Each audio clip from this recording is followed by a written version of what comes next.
Olá pessoal, tudo bem? Estou de volta, como havia prometido, e hoje nós vamos dar início à série Espiritualidade para Iniciantes, com o tema O Pensamento.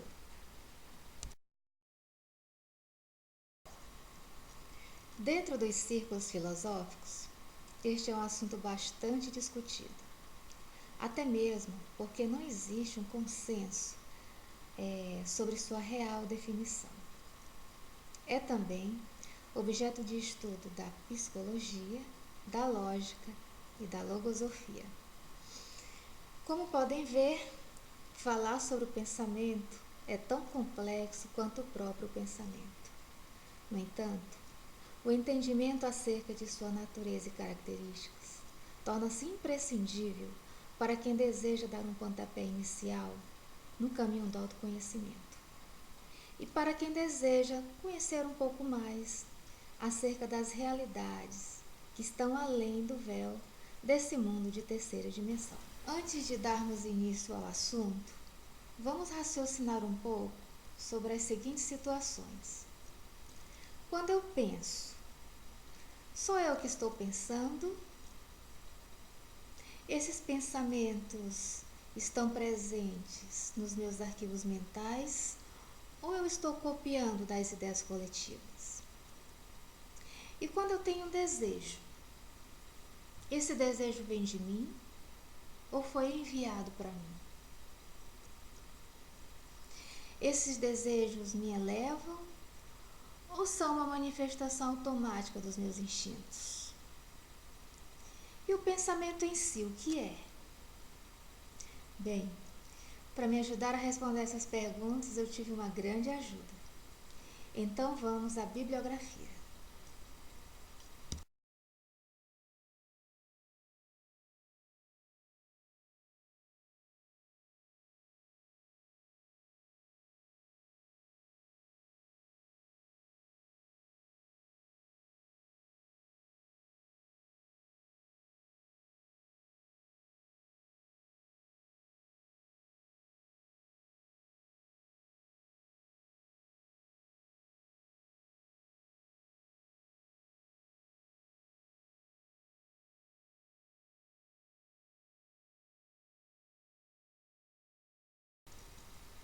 E o primeiro conceito vem do escritor Sebastião Camargo.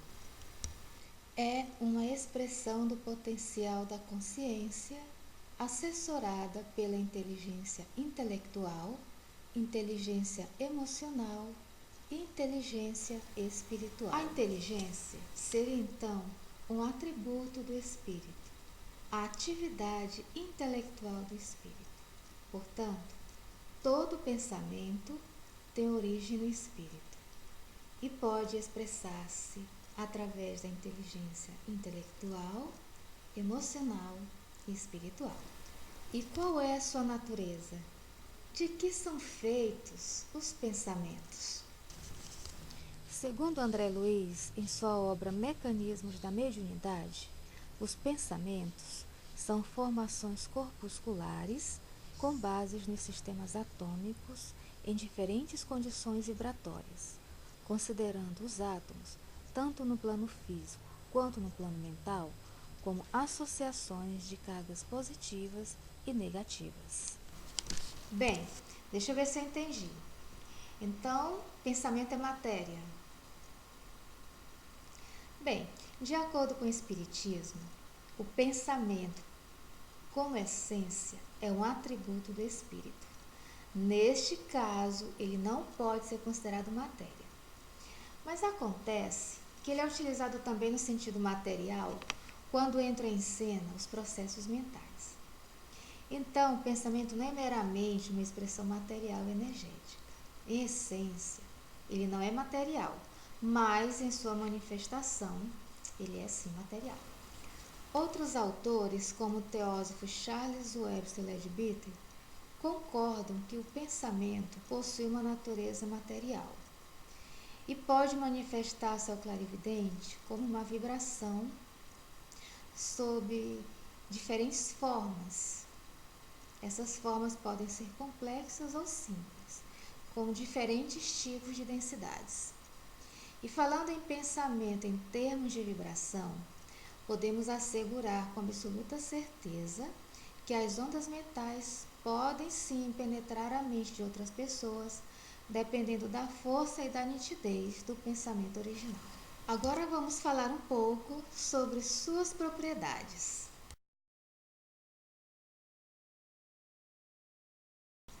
Uma das principais características do pensamento é seu poder de criação.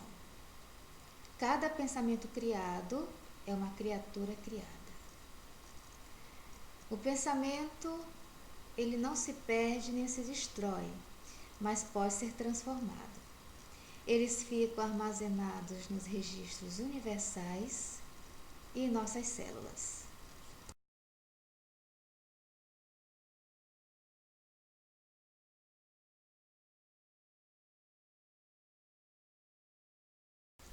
Quando pensamos, toda a nossa estrutura vibracional é alterada e o nosso universo mental começa a ser reorganizado.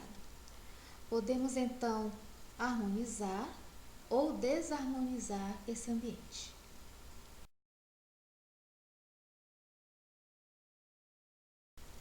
O pensamento viaja pelo espaço através de ondas que chamamos ondas mentais. Então, ele não conhece limitação de distância. Daí podemos compreender o poder das irradiações quando oramos por alguém que está a quilômetros de distância. Existem pensamentos de alta frequência e de baixa frequência. Lembrando que, quanto mais elevado for o pensamento, maior será a sua frequência.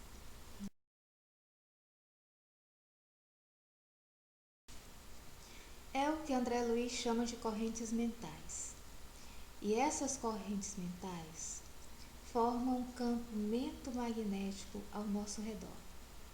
Se ele é magnético, isso significa que ele atrairá para a nossa estrutura vibracional pensamentos de mesmo teor energético.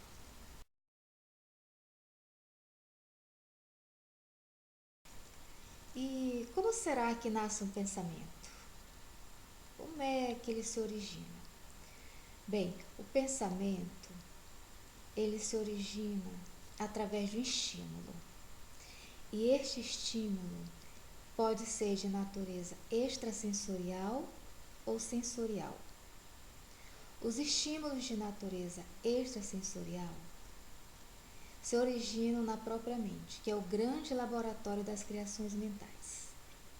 Ocorrem na própria intimidade espiritual.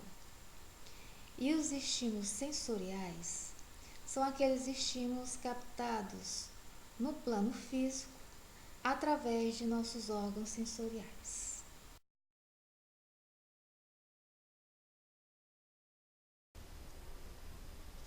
Para que um pensamento seja criado, é necessário que ocorra primeiro o estímulo.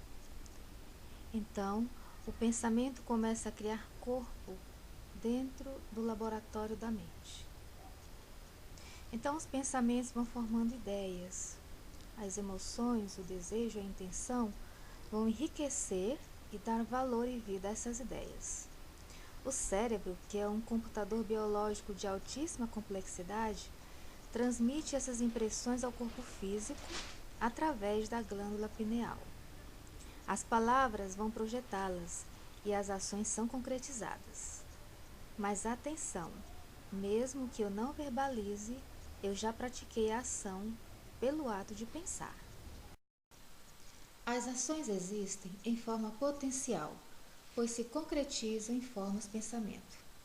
Segundo a teosofia, formas-pensamentos são criações mentais que utilizam a matéria do plano astral para compor as características de acordo com a natureza do pensamento. Essas formas-pensamento tornam-se entidades vivas que permanecem ao nosso redor. Elas se revestem de sua essência elemental, que é um tipo de essência viva, mas não inteligente, que é inerente a cada elemento ou parte inerente de cada substância física. Ou seja, os pensamentos são formas de vida semi-inteligentes. Essas formas pensamento ou correntes mentais, como também são conhecidas, nos transformam em agentes de indução. E essa indução pode ser construtiva ou destrutiva. Gente, olha só quanta coisa podemos aprender sobre o pensamento, né? Mas afinal de contas, qual é o lado prático de tudo isso? Como eu poderei introduzir esses conhecimentos em minha vida? Com o pensamento, nós podemos criar a nossa realidade. Isso é fato incontestável. Através do pensamento, nós podemos criar o nosso céu ou o nosso inferno. E ainda passamos a ser agente de indução na vida das pessoas. Então, nós poderemos ser luz ou trevas na vida de nosso semelhante. E falando em indução mental, darei exemplos práticos do dia a dia de duas situações bem comuns, envolvendo indução mental negativa e indução mental positiva. Exemplos de indução mental negativa.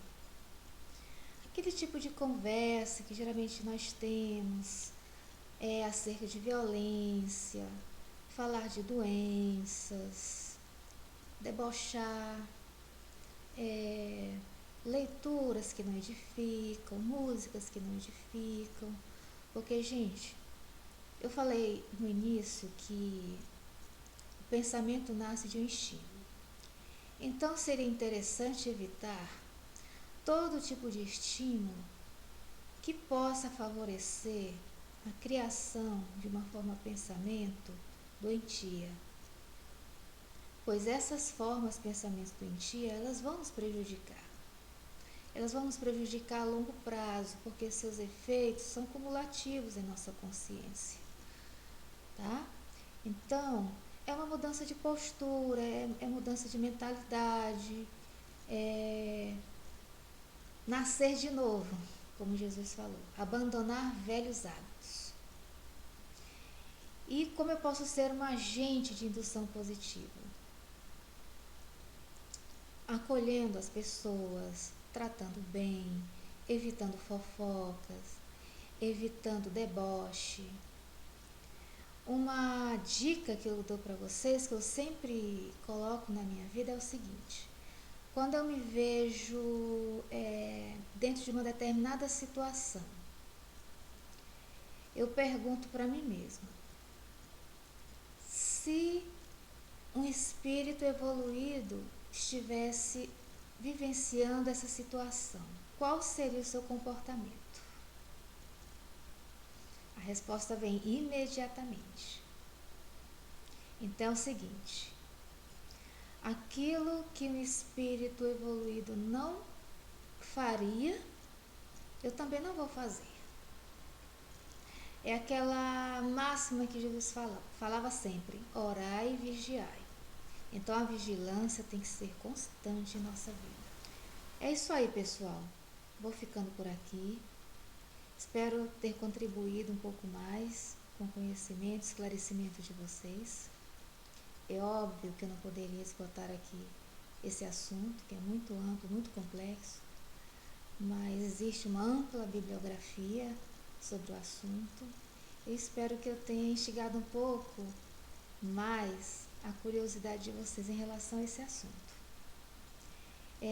Só resumindo assim de forma prática, nós podemos sim tornar a nossa vida mais leve, podemos tornar a nossa vida mais produtiva se começarmos a trabalhar na higienização de nosso espaço vibratório. A limpeza da nossa atmosfera mental é responsabilidade nossa. E vocês podem ter certeza, quando nós começamos essa modificação, muita coisa se modifica também na nossa vida. Nós começamos a atrair situações e pessoas que vão agregar cada vez mais em termos de valores para o nosso crescimento espiritual, social, e a gente só tem a ganhar, tá? Com o esclarecimento. Pois, como diziam os antigos, Conhecimento é poder, mas não aquele poder fútil de querer se sobrepor ao outro, mas o poder sobre nós mesmos, o poder sobre nossas limitações, porque o nosso maior inimigo ou nosso maior amigo pode ser nós mesmos, tá? Dependendo da maneira como você conduz a sua vida. E desde já eu agradeço e futuramente estarei retornando com outros assuntos. Obrigada e até a próxima.